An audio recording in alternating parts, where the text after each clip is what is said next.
secrets woven into a mountain refuge. Some structures reveal themselves immediately. Others guard their truth until the moment you step inside. This mountain refuge belonged to the latter, a place whispered about by travelers who claimed it felt alive, as if the stone itself held memories of everyone who had ever sought shelter there. It began with a desire to create a sanctuary suspended between earth and sky, carved in the fold of a rugged mountain range where mist drifted like breath and silence carried its own echo. The early sketches imagined terraces that clung to cliffs, warm interiors shaped by natural stone, and windows that framed valleys stretching into forever. To understand why this refuge matters today, we need to return to the moment when its creators first arrived at the mountain. They expected beauty. What they found was something more profound, a terrain layered with secrets. The wind whispered through narrow passages. Shadows fell in ways that suggested the mountain was watching. Even the paths that appeared solid shifted underfoot, as if the land wanted to decide who could stay. The team believed that building here required more than skill. It required listening. The mountain wasn't asking for conquest. It was asking for respect, for patience, for awareness. And so the design evolved to mirror the landscape's character. Instead of imposing straight lines and sharp corners, they shaped the refuge with curves that followed the natural ridges. Rooms were tucked into hollows rather than carved from exposed stone. Every step of the project was guided by a simple question: what does the mountain allow? The first breakthrough came unexpectedly. While mapping the cliffs, an architect noticed how morning light filtered through a narrow opening, illuminating a hidden alcove deep within the rock. This discovery became the heart of the design, a central chamber that captured dawn like a quiet miracle. It shifted the entire concept, turning the refuge from a place of shelter into a place of awakening. But with beauty came challenge. The rock was unpredictable. Some sections were stable, while others crumbled under pressure. Every decision required caution. Removing too much stone risked collapse. Removing too little left no room for structure. And as the team dug deeper into the mountain's secrets, they realized the refuge would demand far more from them than they had planned. The wind changed without warning. Temperatures dropped sharply even in summer. The mountain revealed ancient fractures that complicated every blueprint. Still, the team pressed on, drawn by the conviction that these obstacles were part of the mountain's language, one they were slowly learning to understand. But the deeper they built, the more they sensed an unspoken tension gathering beneath the surface. A feeling that the mountain was watching, weighing their intentions, deciding whether this refuge deserved to exist. And buried within that tension was a truth they had yet to uncover, a truth that would change the entire project before the first guest ever arrived. The deeper the team carved into mountain, the more unpredictable the landscape became. Stone that seemed solid fractured along hidden veins. Dust drifted from ceilings without warning. Tools echoed in a way that made workers pause, sensing shifts they couldn't see but could somehow feel. The mountain was speaking, not in thunder, but in whispers. Engineers attempted to map every fault line, but the results contradicted themselves. A stable section proved fragile the next day. A risky corner suddenly held firm. It was as if the mountain changed its mind each night, rearranging its labyrinth of weight and pressure. Progress slowed to a crawl. Confidence thinned. Yet the design demanded precision. The refuge was built to house spaces that blended seamlessly into the rock, not cut through it. Each chamber had to be placed with intention. Natural stone walls needed to remain intact, preserving the mountain's character. Even a minor miscalculation threatened the structure's safety and the trust between the team and the mountain. The first major conflict emerged during the creation of the central chamber, the room meant to capture morning light. As workers opened the final passage, a vibration rippled through the rock. It wasn't violent, but it was unmistakable, a warning tremor, like the mountain exhaling with disapproval. Dust fell from the ceiling. A few stones shifted. It was enough to halt work immediately. The team gathered, voices low, nerves sharpened. Some believed they had pushed too far into a fragile section.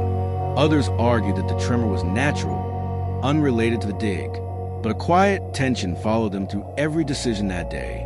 For the first time, the mountain felt less like a collaborator and more like a guardian testing their resolve. To stabilize the chamber, engineers recommended additional supports. reinforced beams, metal joints, structural anchors. But these additions clashed with the architect's vision. They threatened to break the illusion of a natural sanctuary, turning elegance into intrusion. Meetings stretched late, with neither side willing to compromise easily.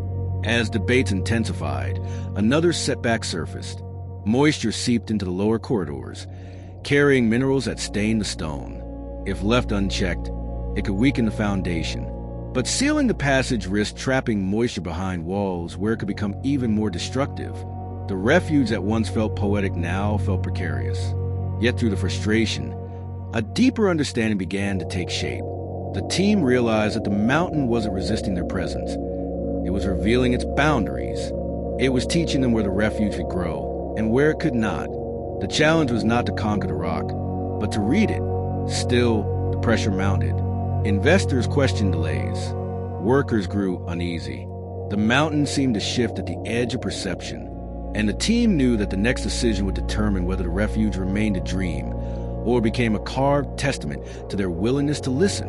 The conflict was no longer just structural. It was emotional, intimate, woven into the stone itself. As work descended deeper into the mountain, the conflict sharpened into something unmistakable. What had begun as a delicate collaboration between human intention and natural formation now felt like a negotiation with a force that could not be persuaded.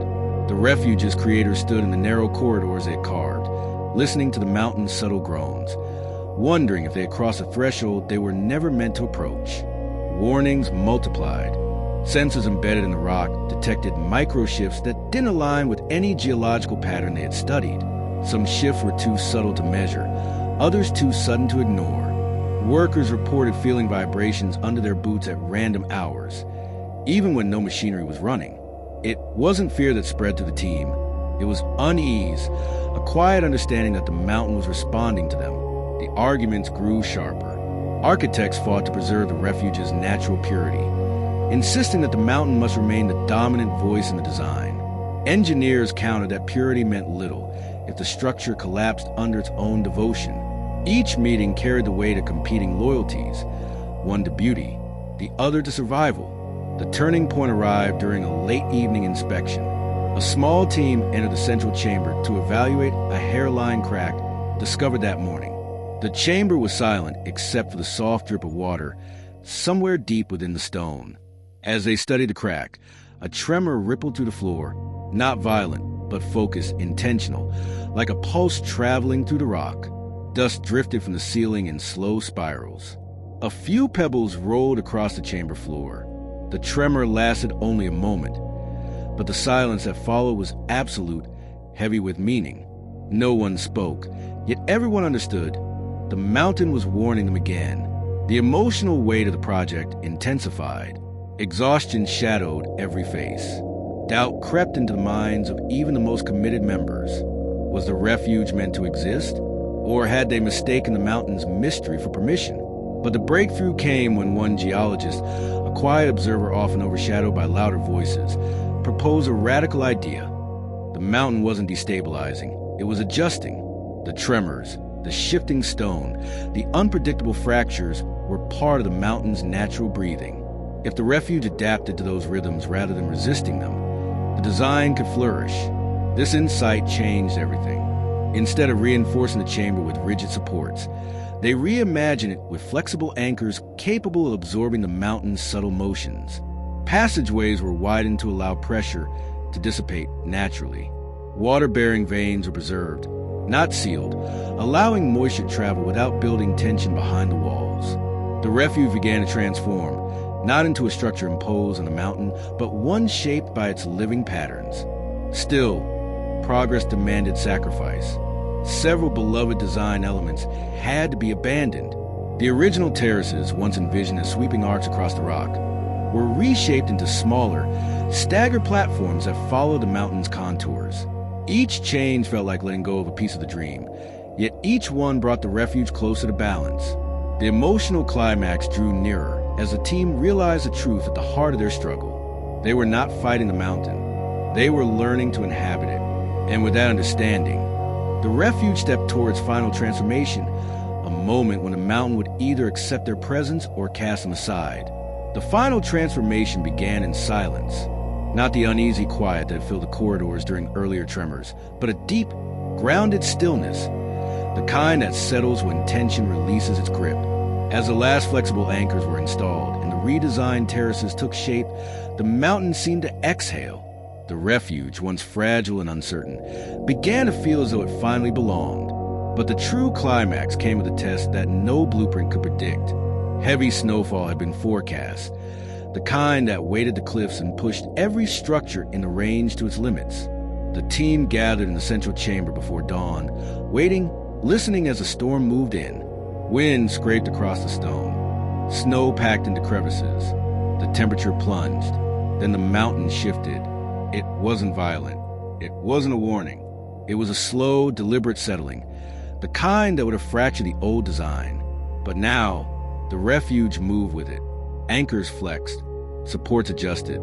The chamber absorbed the pressure like a living lung, expanding and contracting with the stone around it.